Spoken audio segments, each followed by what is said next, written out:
Hello all, ఎలా ఉన్నారు అందరూ? ఈరోజు వీడియో స్పెషల్లీ స్వీట్ లవర్స్ కోసం.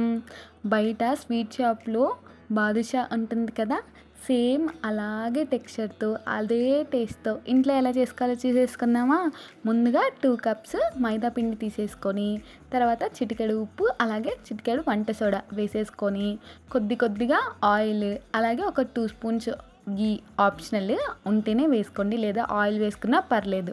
ఈ విధంగా మెత్తగా మొత్తం కలిసేలాగా బాగా మిక్స్ చేయాలి. ఎలా అంటే ఈ విధంగా చేత్తో పిండిని ఇలా పట్టుకుంటే ఒక ఉండలా కడుతుందనమాట. ఈ టెక్స్చర్ వచ్చేసిన తర్వాత కొద్దిగా వాటర్ వేసుకుంటూ మంచిగా చపాతీ పిండి కలుపుకున్నట్టు కలుపుకోవడమే. మన బాదుషాలు బాగా రావాలన్నా, మొత్తం జీరాని బాగా పీల్చుకోవాలన్నా, మొత్తం ఇక్కడ మనం ఎంత బాగా కలిపితే అంత బాగా వస్తాయన్నమాట. మీరు ఎంత ఎక్కువసేపు ఈ విధంగా దాన్ని బాగా రుద్దగలిగితే అంతసేపు రుద్దేసి ఒక 15 to 20 మినిట్స్ పాటు ప్లేట్ పెట్టేసి పక్కన పెట్టేసుకోండి. తర్వాత 15 మినిట్స్ అయిన తర్వాత ఈ విధంగా వీడియోలో చూపిస్తున్నట్టు చిన్న బాల్స్ తీసుకొని ప్రెస్ చేసుకొని ఈ విధంగా మధ్యలో ఒక చిన్న హోల్ లాగా పెట్టుకొని బాదుషా షేప్స్ చేసుకోండి వీడియోలో చూపిస్తున్నట్లు. ఈ విధంగా పిండి మొత్తాన్ని చేసేసుకొని పక్కన పెట్టేసుకోండి. షేప్స్ని వీడియోలో చూపిస్తున్నట్టు చేసేసుకొని నీట్గా పక్కన పెట్టేసుకోండి. ఇప్పుడు డీప్ ఫ్రైకి సరిపడే ఆయిల్ పెట్టేసుకొని ఇది కొద్దిగా మీడియంలో హీట్ అయ్యాక ఈ విధంగా మన షేప్స్ అన్నిటినీ ఆ ఆయిల్లో వేసేయడమే. ఎక్కువ హీట్ అవ్వనియద్దు, లేదంటే పైన మాడిపోయి లోపల ఏం ఉడకదన్నమాట.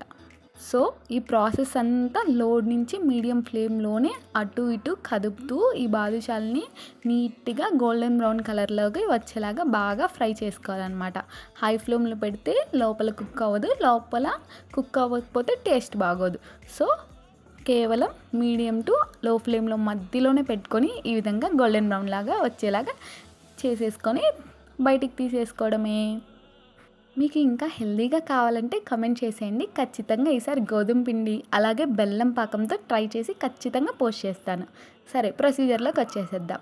ఇప్పుడు 1.5 కప్పు చక్కెర తీసుకోండి మీ మెజర్మెంట్స్తో. నేనైతే టీ గ్లాస్తో 1.5 కప్పు తీసుకున్నాను.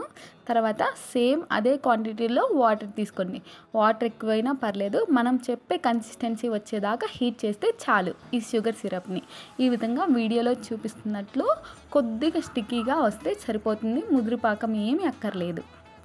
ఈ విధంగా వచ్చేసాక టెక్స్చర్ అనేది ఒక 2 to 3 డ్రాప్స్ ఈ విధంగా నిమ్మకాయ రసం వేసేసుకొని యాలక్కాయలు వేసేసుకొని దించేసుకోండి.